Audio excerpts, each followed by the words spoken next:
Hi friends.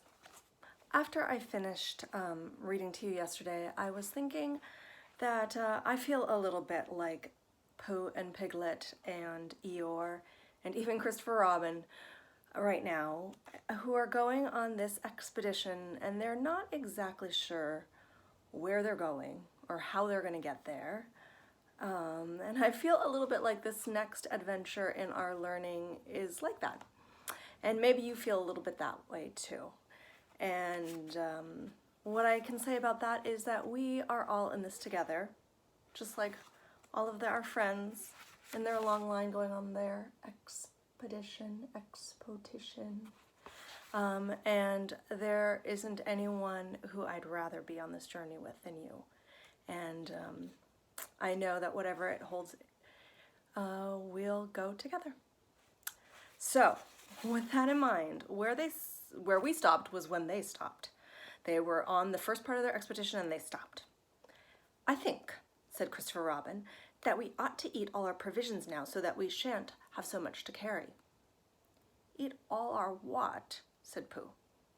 "All that we've brought," said Piglet, getting to work. "That's a good idea," said Pooh, and he got to work too.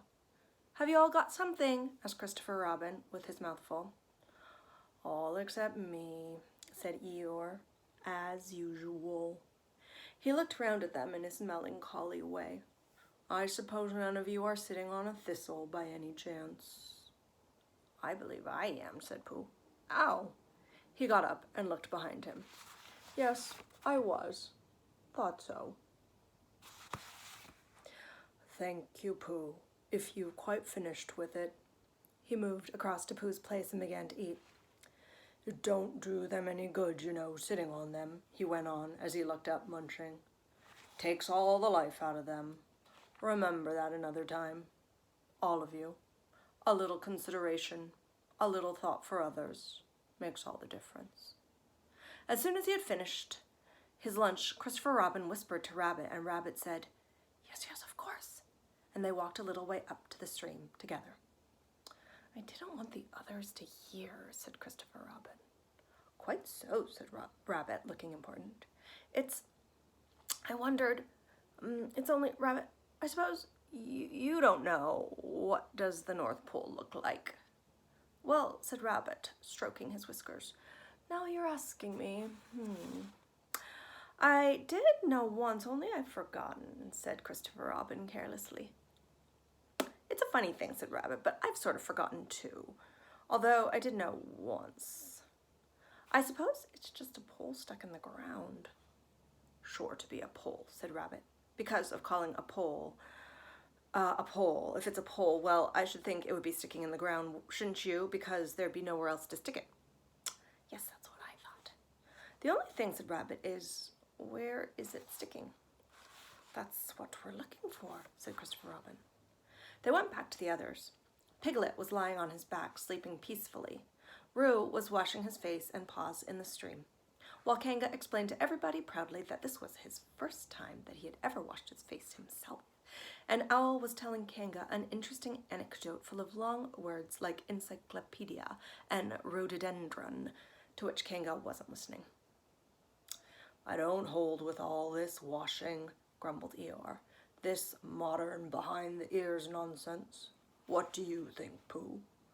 "Well," said Pooh, "I think—" But we shall never know what Pooh thought, for there was a sudden squeak from Roo, a splash, and a loud cry of alarm from Kanga. "So much for washing," said Eeyore. "Roo's fallen in!" cried Rabbit, and he and Christopher Robin came rushing down to the rescue. "Look at me swimming!" squeaked Roo from the middle of his pool, and was hurried down a waterfall into the next pool. "Are you all right, Roo dear?" called Kanga anxiously. "Yes," said Roo. "Look at me swim!" And down he went over the next waterfall into another pool. Everybody was doing something to help. Piglet, wide awake suddenly, was jumping up and down and making "oh, I say" noises. Owl was explaining that in a case of sudden and temporary immersion, the important thing was to keep the head above water. Kanga was jumping along the bank saying, "Are you sure you're all right, Roo dear?" To which Roo, from whatever pool he was in at the moment, was answering, "Look at me swimming!" Eeyore had turned round and hung his tail over the first pool into which Roo fell, and with his back to the accident was grumbling quietly to himself and saying, "All this washing, but catch on to my tail, little Roo, and you'll be all right." And Christopher Robin and Rabbit came hurrying past Eeyore and were calling out to the others in front of them. "All right, Roo, I'm coming," called Christopher Robin. "Get something across the stream, the lower down, some of you fellows," called Rabbit. But Pooh was getting something. 2 pools below Roo, he was standing with a long pole in his paws, and Kanga came up and took the other end, and between them they held it across the lower part of the pool. And Roo, still bubbling proudly, "Look at me swimming," drifted up against it and climbed out. "Did you see me swimming?" squeaked Roo excitedly, while Kanga scolded him and rubbed him down. "Pooh, did you see me swimming? That's called swimming, what I was doing. Rabbit, did you see me? What I was doing? It was swimming. Hello, Piglet! I say, Piglet! What do you think I was doing? I was swimming. Christopher Robin, did you see me?"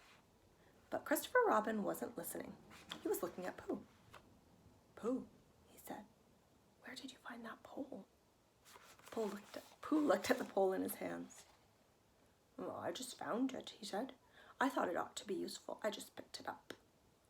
"Pooh," said Christopher Robin solemnly, "the expedition is over. You have found the North Pole." "Oh," said Pooh. Eeyore was sitting with his tail in the water when they all got back to him. "Tell Roo to be quick, somebody," he said. "My tail's getting cold. I don't want to mention it, but I just mention it. I don't want to complain, but there it is. My tail's cold." "Here I am," squeaked Roo. "Oh, there you are. Did you see me swimming?" Eeyore took his tail out of the water and swished it from side to side. "As I expected," he said. "Lost all feeling. Numbed it. That's what it's done. Numbed it. Well, as long as nobody minds, I suppose it's all right." "Poor old Eeyore. I'll dry it for you," said Christopher Robin, and he took out his handkerchief and rubbed it. "Thank you, Christopher Robin. You're the only one who seems to understand about tails. They don't think. That's what's the matter with some of these others. They've no imagination. A tail isn't a tail to them. It's just a little bit of extra at the back." "Never mind, Eeyore," said Christopher Robin, rubbing his hardest. "Is that better?" "It's feeling like more of a tail, perhaps.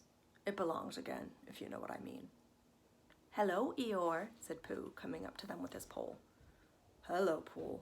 Pooh, thank you for asking, but I shall be able to use it again in a day or 2. "Use what?" "What we are talking about." "I wasn't talking about anything," said Pooh, looking puzzled. "My mistake again. I thought you were saying how sorry you were about my tail being all numb, and could you do anything to help?" "No," said Pooh, "that wasn't me." He thought for a little while and suggested helpfully, "Perhaps it was somebody else." "Well, thank him for me when you see him." Pooh looked anxiously at Christopher Robin. "Pooh's found the North Pole," said Christopher Robin. "Isn't that lovely?" Pooh looked modestly down. "Is that it?" asked Eeyore. "Yes," said Christopher Robin. "Is that what we were looking for?" "Yes," said Pooh. "Oh," said Eeyore. "Well, anyhow, it didn't rain." They stuck the pole in the ground, and Christopher Robin tied a message on it. "North Pole, discovered by Pooh. Pooh found it." Then they all went home again, and I think, but I'm not quite sure, that Roo had a hot bath and went straight to bed. But Pooh went back to his own house, and feeling very proud of what he had done, had a little something to revive him.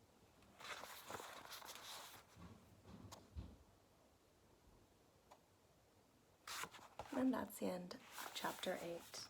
Until next time, my dears, may all our expeditions turn out as well as that one.